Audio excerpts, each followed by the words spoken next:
জন্মৰ দিনাখনি বা জন্মৰ সময়ৰ কথাটো তেওঁতো নিজেই নিৰ্ধাৰণ কৰিব নোৱাৰে।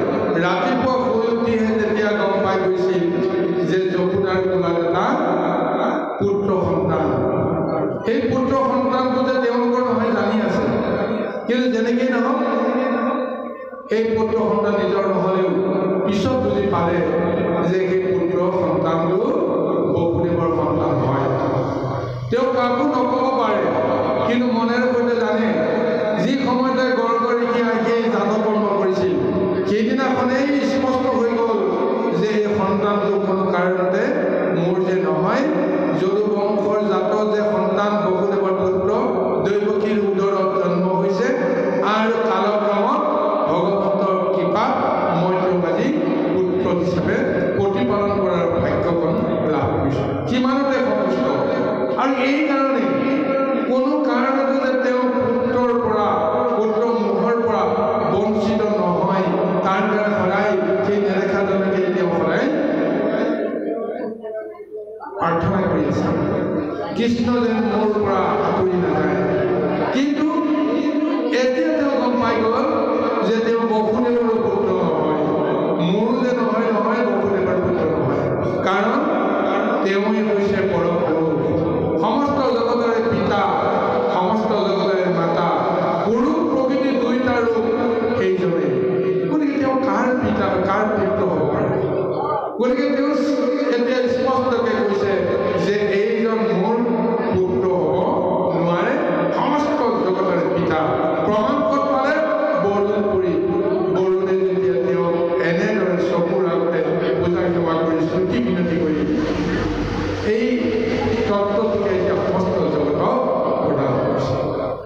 সেই অনুসাৰে এতিয়া মহাভাগৱতেও এই আখ্যান বা কাহিনীৰ আলম লৈ এক মহা উপদেশ দিবৰ কাৰণে আমাৰ সকলোকে প্ৰশ্ন কৰিছে। মানে এটা উপদেশ দিছে যে কৃষ্ণৰ চৰিত্ৰৰ কথা শুনা নিৰন্তৰ নাৰীকৈ পৰমপূৰ্ণ আৰু কৃষ্ণৰ প্ৰতিটো লীলা কিমান ৰহস্য আছে চাওকচোন। ওপৰে ওপৰে দেখাটো যিটো, কিন্তু প্ৰকৃত ঘটনাটো সেইটো নহয়। বৰুণৰ দূতে নন্দ ঘূৰি নিয়াটো এটা উপৰুৱা এটা লীলা, কিন্তু ভিতৰুৱা ৰহস্যটো কি যে এইটো লীলা কৰাৰ ফলত কাৰ লাভ হ'ল? যিজনক লৈ গৈছিল, অপহৰণ কৰি লৈ গৈছিল নন্দ, তেওঁৰ লাভ হ'ল। যিজনে তেওঁক নন্দক লৈ গৈছিল তেওঁৰো লাভ হ'ল। আৰু তাৰপিছত কাৰ লাভ হ'ল? সমস্ত জগতে কৃষ্ণৰ বা নন্দৰ পুত্ৰৰ প্ৰকৃত পৰিচয়টো পোৱাৰ ব্যৱস্থা কৰিল। এইখন সংসাৰত নিজৰ সন্তানক নিজৰ পিতৃ মাতৃৰ বাহিৰে অন্যজনে কেতিয়াও ভালকৈ বুজিব নোৱাৰে, ভালকৈ চিনিব নোৱাৰে। হয়তো আমাৰ আগত প্ৰকাশ কৰিব পাৰে নিজৰ মাতৃয়ে নিজৰ পুত্ৰৰ সমস্ত দুখৰ কথা, গুণৰ কথা নজনাকৈ নাথাকে, কিন্তু হীনমন্যতাত নিজৰ পুত্ৰৰ দুখ লুকুৱাবৰ কাৰণে যত্ন কৰে। আৰু আনৰ ওপৰত অকণমান যশকীৰ্তি বোলাবৰ কাৰণে গুণ নাথাকিলেও নিজৰ পুত্ৰক গুণৰ মহিমাৰ প্ৰশংসাও কৰে বহুত। কিন্তু প্ৰকৃততে মাতৃয়ে কিন্তু জানে যে মোৰ পুত্ৰৰ কি গুণ, কি দুখ। এইকাৰণে মাতৃয়ে মাতৃত্বৰ ধৰ্মটো যদি সঠিকভাৱে পালন কৰে পুত্ৰৰ কল্যাণ হ'ব। কিন্তু যদিহে মাতৃয়ে যদি সেই ধৰ্ম পালন নকৰি মিছা এটা ৰূপত নিজৰ পুত্ৰক চিনিবলৈ যত্ন কৰে, জগতক চিনাবলৈ যত্ন কৰে, প্ৰথম অপকাৰটো কিন্তু তেওঁ নিজৰে হ'ব। গতিকে আজি কৃষ্ণই এই নন্দ যশোদাক সেই অপকাৰটো হ'বৰ কাৰণে দিয়া নাই। মাতৃক বাৰে বাৰে মুখ মেলি দি তেওঁ দেখুৱাই আছিল যে মই কোন, তুমি চাই লোৱা। এই আত্মজ্ঞানটো তেওঁ দি থৈছে। আৰু এবাৰ হ'লেও কৃষ্ণক আত্মদৰ্শন কৰাৰ ফলত মহামুক্তি পোৱা ব্যৱস্থা হৈ আছে যশোদা। যদিও মায়াই তেওঁক আকৌ বিভূতিত পেলাই সমস্ত কথা পাহৰাই দিব পাৰে, কিন্তু এবাৰ যদি অন্তৰত দৃঢ়তাৰে কিবা এটা ধাৰণ কৰা যায়, সেইটো সহজতে অন্তৰৰ পৰা উলিয়াই দিব নোৱাৰে। অন্তৰ খাচ হৈ যায়। মায়াৰ মলেৰে, বিষয়ৰ দুখেৰে হয়তো কেতিয়াবা আমাক হয়তো ঢাকি ৰাখিব পাৰে, কিন্তু তাক নাইকিয়া কৰিব নোৱাৰে। সোণ এটুকুৰা যেতিয়া মাটিত পৰিব, মাটিত পৰাৰ পিছত ধূলিয়ে বালিয়ে বোকাই ময়লাই পুতি পেলাব পাৰে। বাহিৰৰ জগতে সোণ টুকুৰাক দেখিলেও চিনিব নোৱাৰিব পাৰে, কিন্তু সোণ টুকুৰা প্ৰকৃতিৰ পৰা নাইকিয়া কৰিব নোৱাৰে। কোনো শক্তিয়ে সেই শক্তিটোক নাশ কৰিব নোৱাৰে। এদিন হ'লেও কোনোবা এটা যুগত হ'লেও উদ্ধাৰ হ'ব। প্ৰকৃত কি চিনি পোৱা কোনোবা ওলাব, তেতিয়াই তাৰ মূল্যটো জগতে পাই যাব। ঠিক তেনেকৈ বসুদেৱে বা যশোদাই হওক বা নন্দই হওক, দৈৱকীয়ে যোনেই নহওক, ঈশ্বৰ জ্ঞানটো তেওঁলোকৰ অন্তৰত সাজ বহাই দিছে।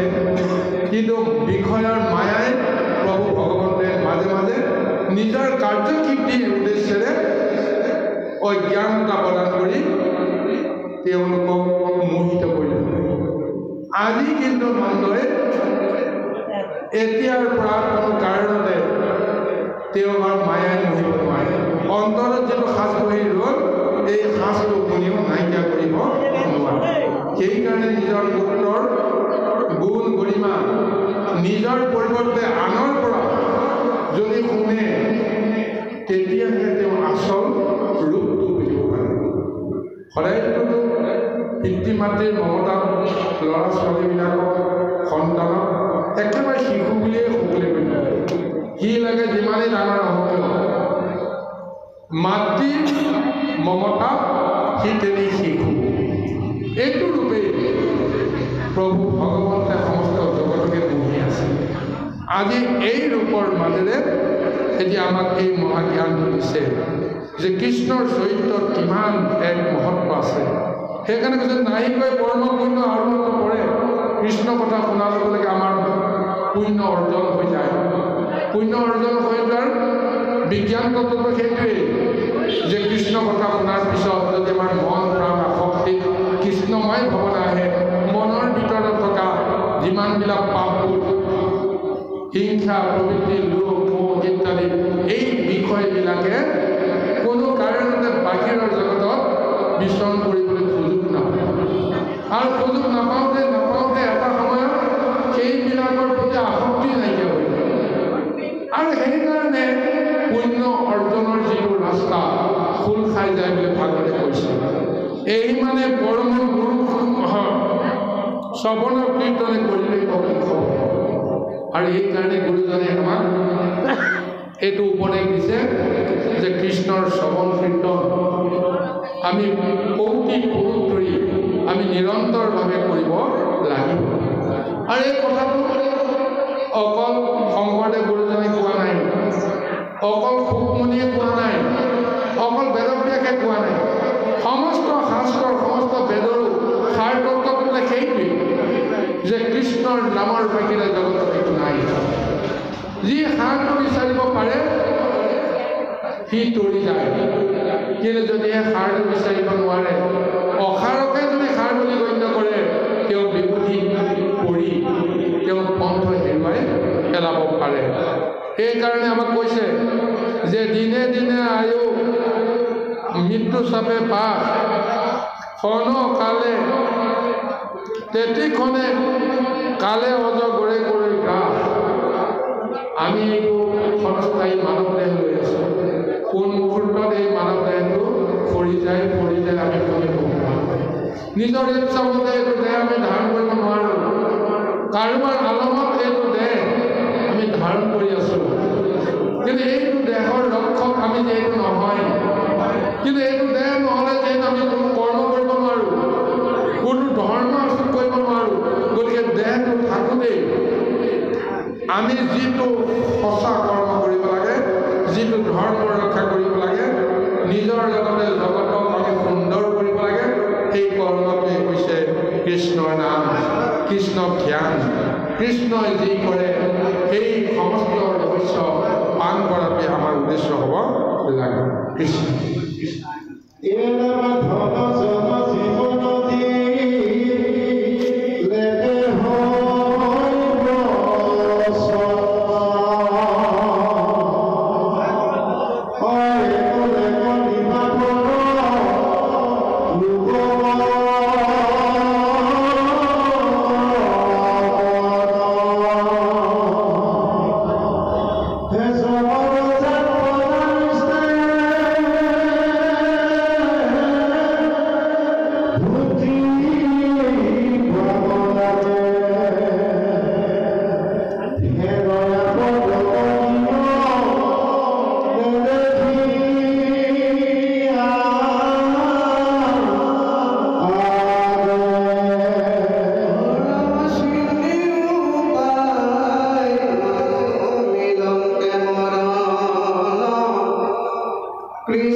তাৰ ক্ষয় নহয়।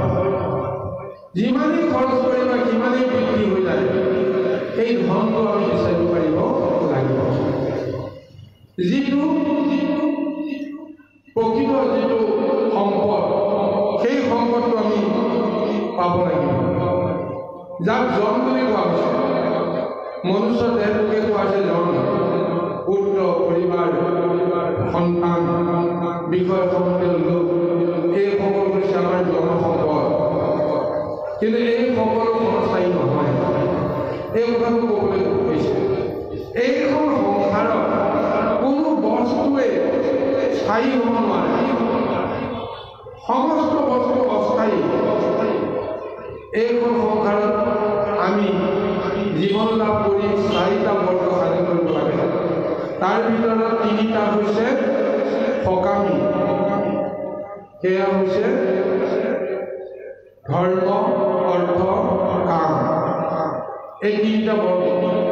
এই 3টা বৰ্গ সাধন কৰিবৰ কাৰণে আমি কৰ্ম কৰিব লাগিব। আৰু 3টা বৰ্গ সাধন নকৰিলে আমি এইখন সংসাৰ সুখী হ'ব নোৱাৰোঁ। কিন্তু এই 3টা বৰ্গতে আবদ্ধ থাকিলেও আমি এই সংসাৰৰ মোহৰ পৰা মুক্ত হ'ব নোৱাৰোঁ। প্ৰকৃত আনন্দটো হৈছে 4 বৰ্গ সাধনৰ অন্তিমটো, যাক মুখ্য বুলি কোৱা হৈছে। ধৰ্ম, অৰ্থ, কাম। ধৰ্ম লাগিব। বিধি ব্যৱস্থাৰ মতে আমি যিটো শক্তি সত্য বুলি আমি গণ্য কৰোঁ, সেই শক্তিটোক আমি সদায় ধৰি ৰাখিব পৰা প্ৰৱণতাটোৱে হৈছে ধৰ্ম। সেই ধৰ্ম নহ'লে আমি কোনো কাৰণতে সংস্কাৰ নাপাওঁ। কোনো কাৰণতে নিজক সুখী কৰিবৰ কাৰণে ৰাস্তা বিচাৰি নাপাওঁ।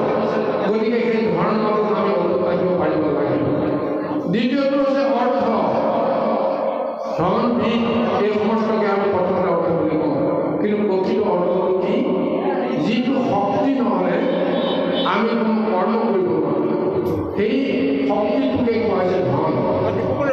সেই শক্তি ধাৰক যিটো ৰূপ, সেইটো কোৱা হৈছে স্বাস্থ্য বা শৰীৰ।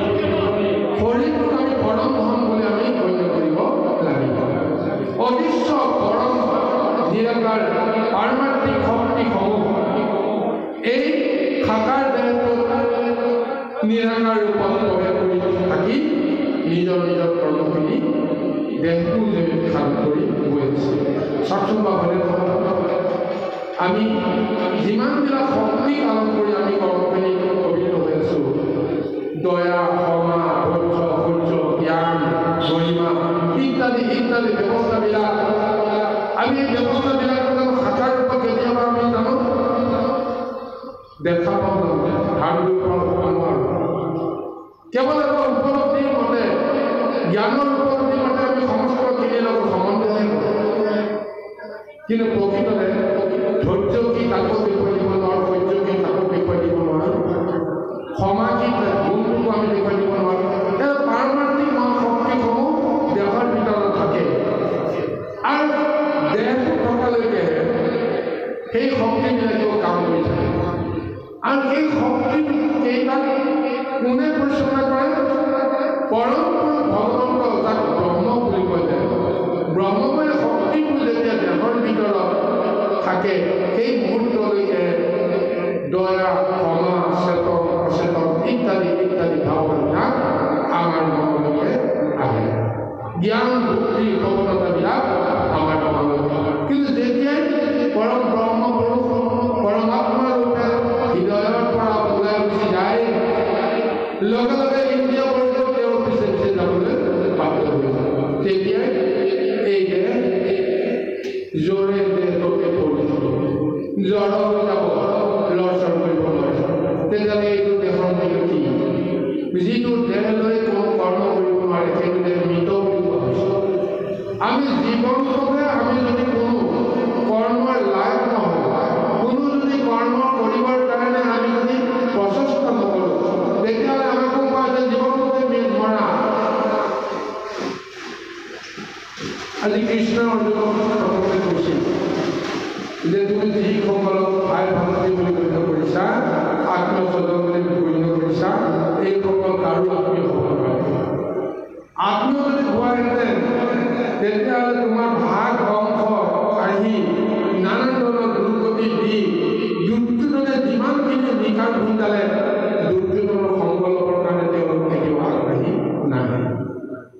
গতিকে এই সকলক তুমি মাৰিব তুমি মাৰিব নালাগে, মই মাৰি থৈছোঁ, তোমাকে কৈছোঁ, তোমাকে দেখাইছোঁ, মই মাৰি দিছোঁ, কিন্তু জগতে জানিব নালাগে যে মই মাৰিছোঁ। সেইকাৰণে মই অস্ত্ৰ মোৰ হৈ তুমি ধৰিব কেৱল তুমি নিৰ্বাণ প্ৰৱৰ্তন কৰা, বাকীখিনি কৰ্ম মই কৰি থৈছোঁ। বিশ্বৰূপ যেতিয়া দেখুৱাই দিলে, কালমন্ত্ৰী ধৰি দেখুৱাই দিলে, যেতিয়া ১৮৩০ সেনা সেই কাল ব্ৰহ্মৰ মুখৰ ফালে ধাৱমান হৈ প্ৰত্যেকেই প্ৰভু ভগৱন্তৰ গৰ্ভৰ ভিতৰত প্ৰৱেশ কৰিবলৈ গৈ আছে, এই ৰূপটো দেখিহে অৰ্জুন থৰথৰিত প্ৰমাণ হৈ গৈছে। মহাবীৰসকলক এতিয়া মই ভয় কৰি আছোঁ, কেনেকৈ মাৰি পিতামহ ভীষ্ম, মহাবীৰ কৰ্ণ, গুৰু দ্ৰোণ এইসকলক বৰ্তমান মোৰ কাৰণে সম্ভৱ নহয়, কিন্তু ভগৱন্তে দেখোন সেইসকলক মাৰিয়ে গৈছে। তেতিয়াহ'লে মই কিয় অহংকাৰ কৰি যে মই এইটো কৰ্ম নকৰিলে নহ'ব? গতিকে এই আত্মজ্ঞানটো দিবৰ কাৰণে প্ৰভু ভগৱন্তে তেওঁ এই বিশ্বৰূপটো দি তেওঁক সংকীৰ্ণ কৰে। তাৰপিছত তেওঁ সঁচাকৈ প্ৰতিবাদ কৰিলে, হ'ব সমস্ত সৃষ্টিখন যিহেতু তোমাৰেই, তোমাৰ ইচ্ছামতে যিহেতু সমস্ত হয়, এতিয়া আৰু মোৰ মতে মই একো নকৰোঁ, তুমি যি কোৱা তাকে মই কৰিবলৈ বাধ্য। তদুপ আজি ভাগৱতৰ এই মহা উপদেশত এই কথাটো কোৱা হৈছে। দেহটো থাকে মানে তুমি গৰ্ব কৰিব পৰা, অহংকাৰ কৰিব পৰা, জ্ঞান বুদ্ধি সমস্তবিলাক আয়ত্ত কৰি শুদ্ধ শুদ্ধ ধৰ্ম আচৰণ কৰিব পাৰা, কিন্তু দেহটোৱে যদি তোমাৰ মুহূৰ্ততে নাইকিয়া হৈ যায় তুমি কি কৰিবা? সেইকাৰণে আত্মবলতে কৈছে, দেহ থাকিলে দেহা থাকিলে তুমি কৰ্মও কৰিব পাৰিব লাগিব। গতিকে যিটো কৰ্ম কৰা এই কৰ্ম তুমি অতি শুদ্ধভাৱে কৰিবৰ কাৰণে প্ৰযত্ন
আমি বিষয় কৰ্ম কৰিবলৈ যাওঁতে এই জ্ঞানটো পাহৰি যাওঁ যে আমি কাৰ কৰ্ম কৰিবলৈ আহিছোঁ। আমি কেৱল উপলব্ধি কৰোঁ এয়া মোৰ কৰ্ম, মই নকৰিলে এই কৰ্মটো আনে কোনো কৰিব নোৱাৰে। কিন্তু প্ৰকৃততে কোনে কৰ্ম কৰাই এই কথাটো বুজিব লাগিব। কাৰ কৰ্ম কৰি আছোঁ তাকো আমি বুজিব লাগিব। যদি আমি আত্মতত্ত্বই বুজি পাওঁ এইটো দেহটো মোৰ নহয়, প্ৰকৃততে আমি এইটো দেহ মোৰ হৈ যাব। মই যে বুলি কৈছোঁ, মই লগত লৈ আহিছোঁ, কেনেকৈ এখন সংসাৰলৈকে আহিলোঁ মইতো নাজানো। জ্ঞান বুদ্ধি হোৱাৰ পিছতহে মই মোক অকণমান ভুলে হওক শুদ্ধে হওক মই জানিবলৈ এটা সুযোগ পাইছোঁ। কিন্তু এইটো দেহটোতো মই নিজে লগত লৈ অহা নাই। ভগৱন্তৰ পাৰমাত্ৰিক শক্তিসমূহ ভগৱন্তৰ পৰম ধামৰ পৰা দুটা ভাগত বিভক্ত কৰি সংসাৰলৈ পঠিয়াই দিছে। এইখন সংসাৰত আহি 24টা মহাতত্ত্বক সেই জীৱাত্মাই লগ পালে, পৰমাত্মাই লগ পালে। লগ পোৱাৰ লগে লগে সেই 24টা মহাপুণ্যক উপঙি থকা মহাতত্ত্ব একত্ৰিত হৈ এটা ৰূপ লয়। সেয়ে হৈছে ব্ৰহ্মাণ্ড, সেয়ে হৈছে দেহ, সেয়ে হৈছে শৰীৰ। তাতে প্ৰভু ভগৱন্তৰ পৰমাত্মা শক্তিটো দুটা ভাগত বিভক্ত হৈ জীৱাত্মা আৰু পৰমাত্মাৰ ৰূপত প্ৰতিষ্ঠিত কৰাৰ লগে চৈতন্য হৈ গ'ল জীৱ। জীৱই লৰচৰ কৰিব পৰা হৈ গ'ল, জীৱই মাত মাতা অধিকাৰটো পাই গ'ল। আৰু সেই জীৱই নিজকে এই আত্মজ্ঞানেৰে উপলব্ধি কৰিব লাগিব। মই নিজৰ মতে নিজৰ দেহটোকে মই নিৰ্মাণ কৰিব নোৱাৰোঁ, নিজৰ মতে মই নিজৰ দেহটোকে মই ৰক্ষা কৰিব নোৱাৰোঁ। তেতিয়াহ'লে নিজৰ মতে মই কৰ্মখিনি কিয় কৰিব লাগিব? যদি কৰ্ম নকৰিলে নহয় এই সংসাৰত এই সমস্ত কৰ্ম এই জগতৰ কাৰণে প্ৰভু ভগৱন্তে দিয়া বিধান কৰি আমি কৰ্ম কৰি আছোঁ। গতিকে এই কৰ্ম কৰিব লগা হ'লে ঈশ্বৰৰ নামক আমি সমৰ্পণ কৰিব লাগিব। ঈশ্বৰে দিয়া দেহ, ঈশ্বৰে দিয়া মন, ঈশ্বৰে দিয়া বুদ্ধি, ঈশ্বৰে দিয়া সমস্ত শক্তি আমি ঈশ্বৰৰ নামতে সমৰ্পণ কৰিম। যদি আমি কৰ্ম কৰিবলৈ অধিকাৰ কৰোঁ তেতিয়াহ'লে আমাৰ দেহৰ প্ৰতি থকা মায়া সমস্তবিলাক দূৰ হৈ যায়। গতিকে এই ধৰণে কৰ্ম কৰিলেহে আমি এই সংসাৰ কৰিব পাৰিম। আৰু কি মহাপাৰমাৰ্থিক ক্ষেত্ৰত ভগৱানে জীৱসমূহ দিছে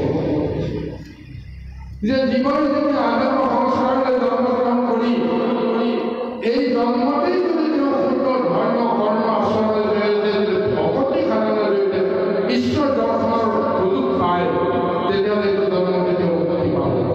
তাৰ কাৰণে যুৱকসকলে কৈছে যে সংসাৰত ভাল বেয়া কৰ্ম কৰিবৰ কাৰণে সমস্তখিনি মই প্ৰদান কৰিছোঁ, যাৰ যি ইচ্ছা সেইমতে কৰিব পাৰা। কিন্তু তুমি যদি নিজৰ বেয়াখিনি যদি নাইকিয়া কৰিব বিচাৰা, ত্যাগ কৰিব বিচাৰা, য'তে ত'তে তুমি সেইটো ত্যাগ নকৰিবা। এইটো কথা মই ভাবিছোঁ। আমাৰ দেহৰ ভিতৰত থকা যিমানখিনি শক্তি সেইখিনি দেহৰ কাৰণে ৰাখিছোঁ, কিন্তু যিখিনি অলাগতীয়াল শক্তি সেইখিনি শক্তি বল আৰু মুক্তৰ ৰূপত আমি ত্যাগ কৰিছোঁ। কিন্তু ভগৱানে কৈছে য'তে ত'তে সেই মল মুক্ত ত্যাগ নকৰিবা, পৰিৱেশ প্ৰদূষিত হ'ব। পৰিৱেশ প্ৰদূষিত হ'লে নানা জীৱৰ অশান্তি হ'ব। গতিকে তুমি স্বাস্থ্যসন্মতভাৱে মলমূত্ৰ বিধি অনুসাৰে তুমি ত্যাগ কৰিব লাগিব। শুদ্ধ ভাৱনাৰে তাকো তুমি ত্যাগ কৰিবলৈ যত্ন কৰিব লাগিব। এইবোৰ প্ৰভুৱে বিষয়সকলক বিশেষকৈ এটা তত্ত্ব দিছে। সংসাৰত ভাল বেয়া চব বস্তু মই দিছোঁ, মই বিচাৰোঁ ভালখিনিও মোক দিয়া, বেয়াখিনিও মোক দিয়া। কিন্তু যদি কিবা কাৰণত তোমালোকে গোটেইখিনি দিবলৈ ইচ্ছা নকৰা তেতিয়াহ'লে মই দুটা ভাগ কৰিছোঁ। তাৰ ভিতৰত যিখিনি ভাল ভাল গুণ আছে সেইখিনি মোক নিদিয়া নাই, তোমালোকে লগত ধৈৰ্য, সহ্য, ক্ষমা, দয়া ইত্যাদি ইত্যাদি যিমানবিলাক শুভদায়ক যিমানবিলাক গুণ আছে, শক্তি আছে, কৈছে মনুষ্য কৈছে তোমালোকে সেইখিনি